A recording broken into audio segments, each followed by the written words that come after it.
Great ball, Tom. Jeez. That one flew 280. Yeah, wow. That was That was nuclear. nice. That was absolutely nuclear. Let's just look at that for a second. Yeah. Okay, guys, welcome back to the channel. We are still out in BC.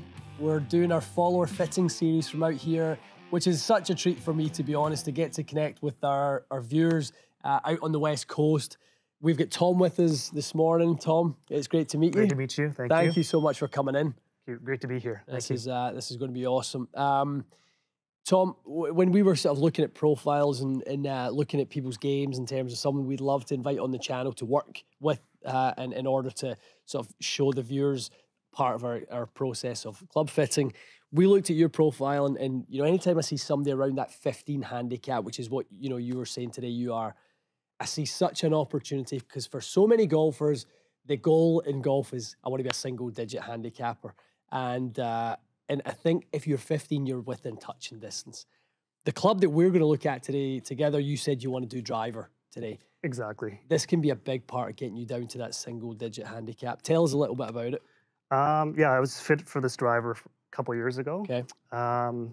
Been playing golf on and off for a number of years, and you know, I don't get much practice. I don't get much play time, and usually go out in the summer and play. Yeah.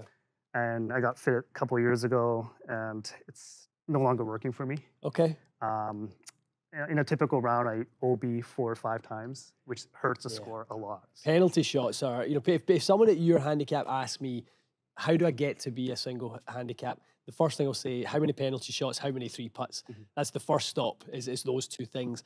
When we look at lowering a golf handicap, what we see is the difference between a scratch golfer and an 18. We got a bogey golfer, which you're not that far off 18 handicap. The amount of birdies that you make between being a scratch golfer and a bogey golfer, it's maybe one birdie versus 3 birdies.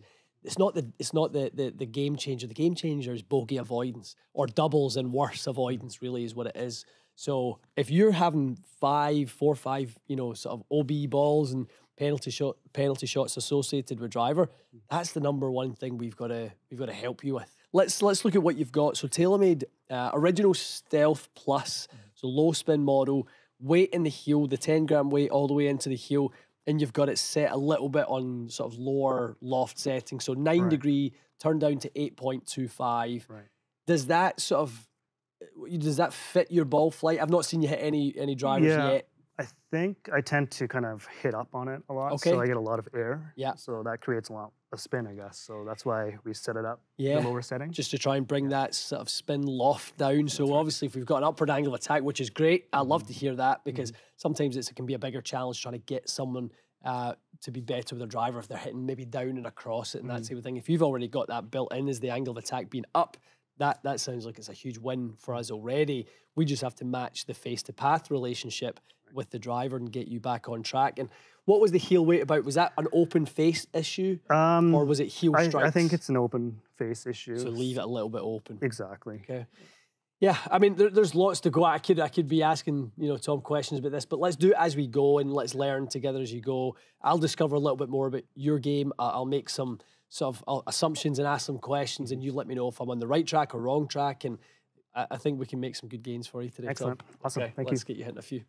All right, Tom. Let's kind of hit a few. So if you're standing there, you know, on the tee, and you've got a pretty straight, open fairway ahead of you. How are you setting up to that? Are you looking to aim a bit left and hit a cut? Are you aiming right and hitting a draw? Yeah, I tend to cut the ball, so I tend to look more on the left-hand side of the fairway. Okay, let's take a look at a few just like that. So your goal in this one is not to start on the white line, on the center line, it's for it to end on the white line. Some good speed. A really nice solid strike. What's your home course around here? I like to play Bear Mountain. Bear Mountain, yeah. That looks like it's got some gorgeous scenic holes on it. Oh, it's beautiful.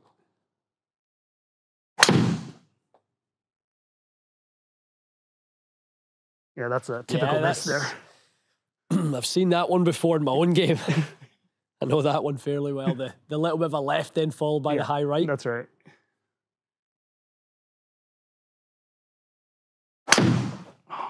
hook that one. That's another miss too. Yeah. I mean, the part of it that's consistent, which will be the angle of attack in the path, Right. but the inconsistency is the strike in the face.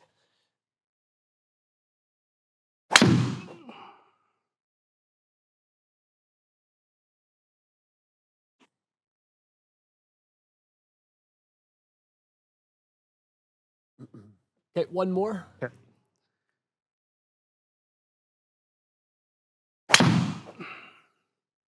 Okay, so if we kind of hang on this page for a little second, where we've kind of got the full picture painted in front of us, probably first place to start over here in terms of the strikes, kind of using that bottom heel quadrant, not really where we want to be striking driver. The only time you maybe hear people trying to hit the ball in that part of the club is if there's maybe out of bounds down the left or something, and they're trying to ensure that no matter what, this ball does not go left. You maybe would aim in the heel a little bit, but other than that, we probably don't really want to see that. In terms of your delivery and looking at the averages, you're a really pretty neutral golfer. In terms of a path, angle of attack, where the problem compounds a little bit is the open face with the heel strike. You can have the open face with a toe strike and that works. You can have a heel strike and a closed face and that works. You just can't have open and heel at the same time. That's where we can run into some issues. If we go over and to compare and look at, obviously the lateral dispersion, right, is where we're going to crush that today. We're going to bring that right in, get you feeling really comfortable about that. And as we kind of look at the overall picture, you've got great speed, and 100% your distance of where you can hit it is up in that 270, 280 territory, no question. But when your sort of speed is not reflective of your club head speed, and your spin is a little bit on the high side, you'll kind of never achieve that. So we'll work a little bit on that today. Do you know anything about your club in terms of the specs of it? Well, I've got a mid-sized grip on here. So that's changed the swing weight a little bit. Definitely. I measured that for Definitely. sure. And I think it's harder for me to close the face with a thicker grip. I used to hook a lot, so they suggested a mid-sized grip. At the time. So. And that is with club fitting. Why, as we always say, it should never be like a one and done relationship, or we would never want it to be. So if you were struggling with your game and you kind of saw something like a miss that used to be to the left now turns out to be the right, and this is a message to all of you guys watching, to be honest, more than it is to Tom.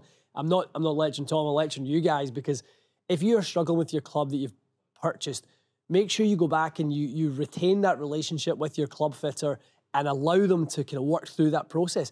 It's no different from developing the shanks and you're with your coach and you're going to go back and go, all of a sudden strikes moved in the heel. I'm struggling with that now, and you're going to work through that process. The fitter should be sort of also able to work through that process. So, this will be fun. I think moving the strike point will be interesting, if getting that away from in that heel side. I think we're going to explore some of these kind of heads now that maybe have a higher MOI and kind of look at, if we do stray into the heel, maybe we look for the miss to not be quite as severe is what it is, Tom. So, let's get to work. Excellent. Okay. First driver we're going to put in your hands, Tom. I want to sort of change the energy around the fit early, because with your driver, it kind of, like, there's nothing more demoralising than kind of hitting a few left, a few right, and you kind of feel like it's not kind of going your way. In other fits, I may have explored a little bit before going with an option like this, but I'm actually going to go a little bit closer to what I actually think the eventual winner is going to be with this one, because I want you to feel better about it immediately. So let's go into this. Titleist GT3, Ventus Blue. I'll talk about the settings a little more in a minute, but let's hit a few of this. Felt pretty good. Yeah, that was excellent. I feel like it's easier to time it with this combo. Well, I think when we get something in your hands that kind of starts to feel more comfortable, swing weight wise, I think a head and shaft profile that feel like they match up, how the shaft loads and then how you release it, how you get that matched up. Hopefully we're going to start to see some things come together here, but that was a great start.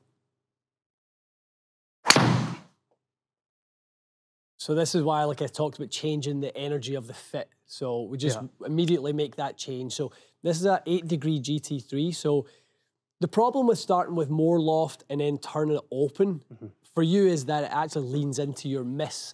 So I would actually rather start with less loft and go the other way with the face so that I can get that face to path correction. And I know that if you do heel one slightly, which you did, that was 13 millimeters in the heel, I'm not subjecting you to the sort of miss.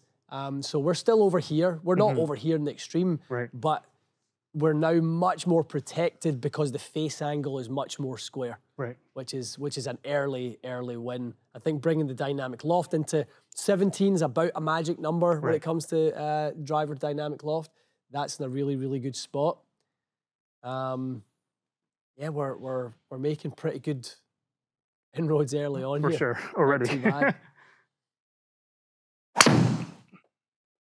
Excellent. Like, it's great when we hit the great ones. I want to know what your misses look like, though. You know, and if that's what a miss looks like, you know, with that spin retention that we've got in that 2600. So Titleist talked a lot about that with the new development of GT and trying to kind of keep the spin rate, you know, above 2 and under 3, and trying to kind of frame all the shots within that window. I think that's a great example of what they've achieved with the design of that. All right, Tom. Early on, it's looking better. I think we've kind of got into a nice spot pretty quickly here. Couple of things I just want to point out to you. When it comes to spin, you know, it's nice to know what the spin number at the average is, but you know, we can have a spin at, you know, 1,001 at 4,000, and the average is somewhere around there, right? Which is not what we want. We want it to be nice and tight, time after time after time, which is why this number is actually more important than the number itself. The gain in speed, the launch was always going to be a given because you do create some good launch characteristics. And obviously getting you in the right head and shaft is going to help with the averages there. We've picked up about 25 yards, which for the first combination is fantastic. It's definitely where you know you should be with the amount of speed you have. So I think, you know, the next stop is starting to see the ball speed up in the kind of low to mid 150s. And let's see if we can get even more out of this. Okay, Tom, we're going to get into round 2. We've got the triple diamond. Similar idea. 8 degrees of loft again. I've went Tennessee white this time. Again, trying to just kind of keep the ball flight from puffing up into the air, keep that spin down. And again, trying to keep that standard deviation of spin nice and tight, okay? Excellent. Let's see what this one does.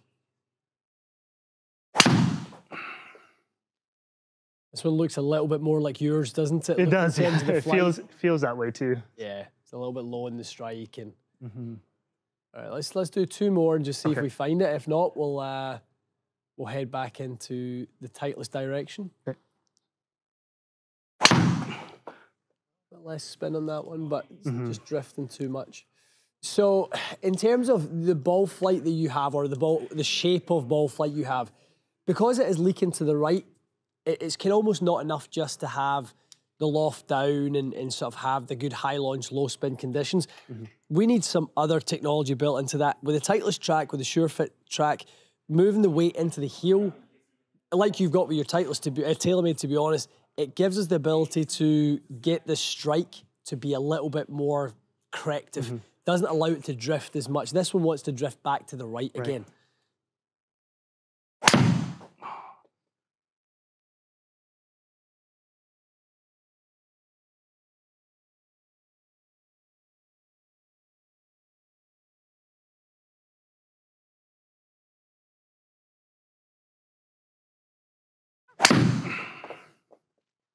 Okay.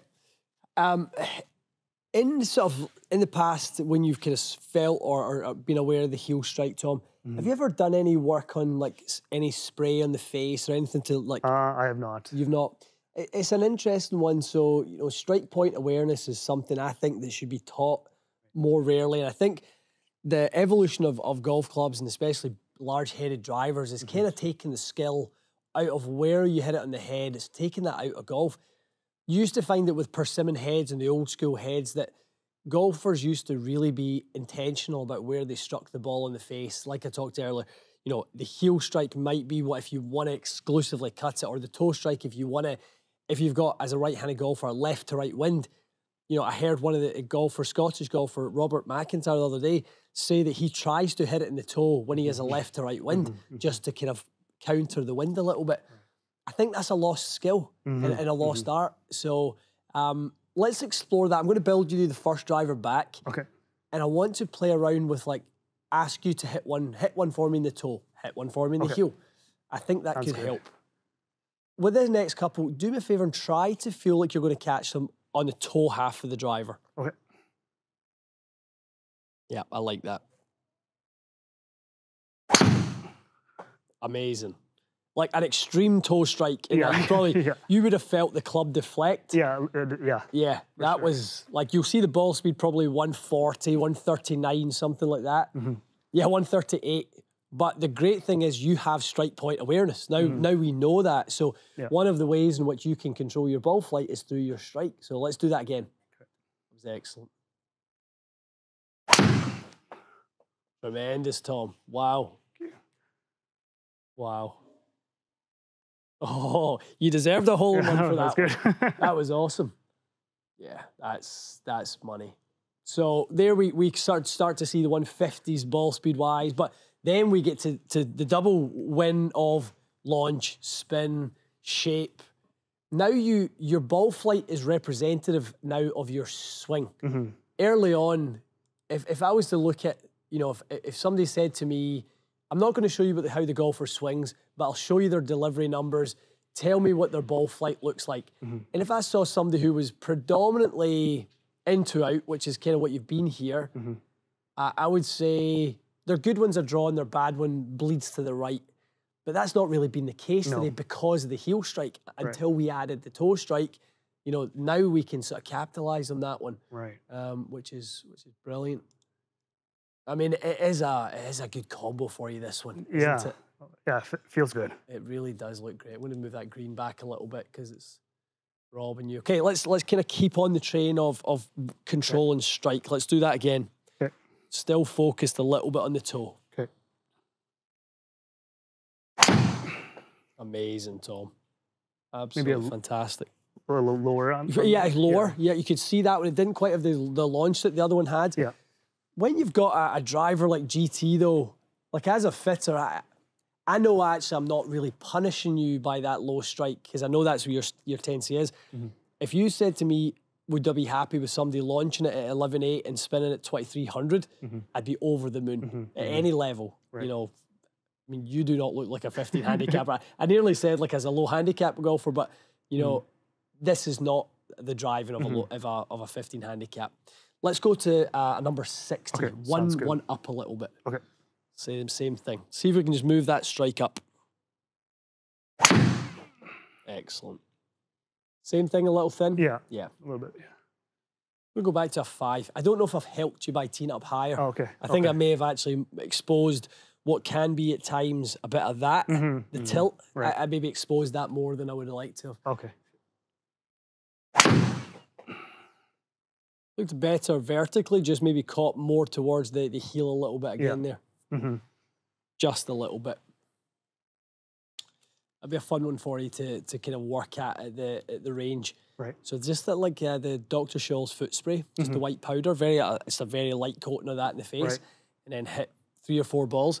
One of the great drills that a good friend of mine has, all his junior golfers do, is make the Olympic rings. So the goal is to make the Olympic rings in the face. So strike, strike, strike, strike, strike. So 5 strikes, and be intentional about where you place them. High toe, high middle, high heel, low toe, and low heel, and make the Olympic rings. And I think when you have that much control over your sweet spot awareness, it's a massive advantage when it comes to the driver.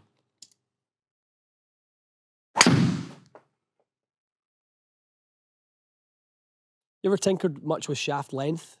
No, not at all. A little bit longer. I just want to see where strike moves. If we change length.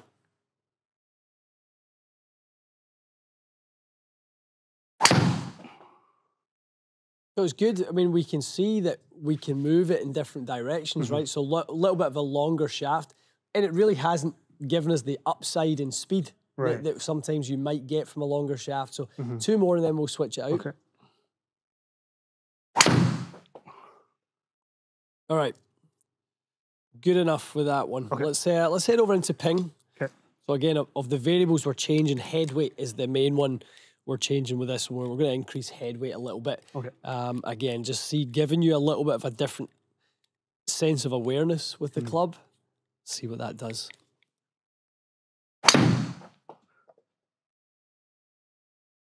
Beauty.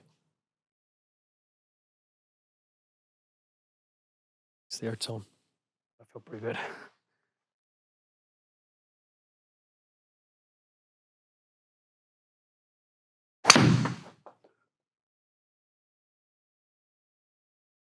Really nicely done.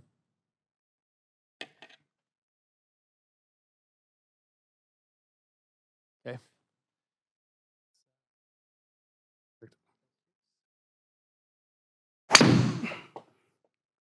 Good miss. I mean, a 266 Healy one, low Healy one is really pretty good. Yeah. You know, as long as it's still covering almost 250. Right. So I like a lot about that. Nice. You like the feel of that Ventus blue shaft? It feels good. Yeah, you feels seem nice. to time it great. You know, from the very first one, you just seem to kind of just have it in a good rhythm. Yeah, for sure. So we had that strike point awareness drill with the toe strike. Let's see if we can do it with the strike height. Okay. So because you've done incredibly well. If we look at the average of where that is across the face now, we're very centered, actually edging towards the toe, but we're still living in that low part. So let's see if we can catch some a little higher in the head. Like around here, eh? Like high. Yeah, a little high toe. Yeah, if we can. High toe. Okay. High toe would be lovely. Is that closer? That was closer. I mean, you can almost immediately see it with the launch angle that you got. Yeah. It's probably just up in about the middle of the head, so it's probably not too high. Okay. Yeah, just up towards the middle. But immediately the change in launch and spin is just so to your benefit. Right. Okay, I'm going to go back to the Titleist and do the same drill. Okay. I quite like this. It's pretty straight. It is, yeah. Really reliable. It feels pretty stable. Yeah, it is. I mean, the ping heads for that purpose are great. And if we can sort of go through that same process and, to be honest, we can get the strike where we want it, and I think the Titleist head will maybe yield a little bit more for us. Right. Great ball, Tom. Jeez. That one flew 280. Yeah, wow. That was nuclear. That was nice. That was absolutely nuclear. Let's just look at that for a second. Yeah. I mean, over 50 yards in the air. That's crazy. Yeah, that is crazy. That truly, truly is. But again, if we can win on strike and kind of move the strike, I'll say from a club fitter's perspective, give me centered contact and I'll give you anything you want. and you know, left, right, up, down, whatever you need to happen. And literally, you hitting that right on the button like that, I can do whatever you want from that position. Right. Just because I'm not having to cater towards a kind of a miss hit in that sense. Right. So I know I'm on the razor's edge from a spin perspective there. Right. So I want to kind of lift that spin just a little bit. So I'm going to make a tweak to the loft. Okay. Sounds good. But I mean, that was incredible. Ironically, right back at the start. Okay. Right? This is right back where we start Perfect. in terms of the setup of this one. So I don't even need to see anymore. I mean, honestly, like we're kind of layering on top of what we already know is right. So, you know, the fact that you're sort of catching those, and look at those last two flights. And when we put this driver in this setup for you, it's kind of had that, you know, about it since the very, very start. So the biggest win is shifting that strike over. Your efficiency has went through the roof. You actually swung your driver a little bit quicker, but with this one, you're so efficient with it. In every which way, you're just doing better. That's awesome. Yeah, I don't know what else to say. Does all of that sort of? I know we layered on quite a few things there in terms of where to move strike and intent and what that does. Is all that pretty clear for you and kind of the what and the why around that? It changed everything. Yeah, it just did, being didn't it? conscious of where you're trying to hit on the Yeah, face. I know. It changed like the whole swing We've, almost. we've got that whole, like the big old real estate in the club face, and just being aware of which part really you want to kind of be hitting relative to your delivery conditions. It will unlock all the performance you ever need.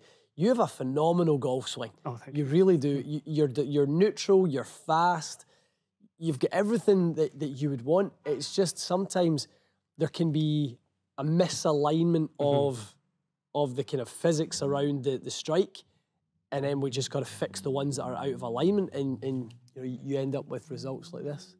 Okay, guys, I hope you enjoyed that. I mean, what a treat to take Tom through that experience of seeing just, again, I talked about it right at the very first club I gave you. I wanted to change the energy, the fit, because I can sense and feel when someone's a bit demoralized with their driver, and the first thing I've got to give you is hope.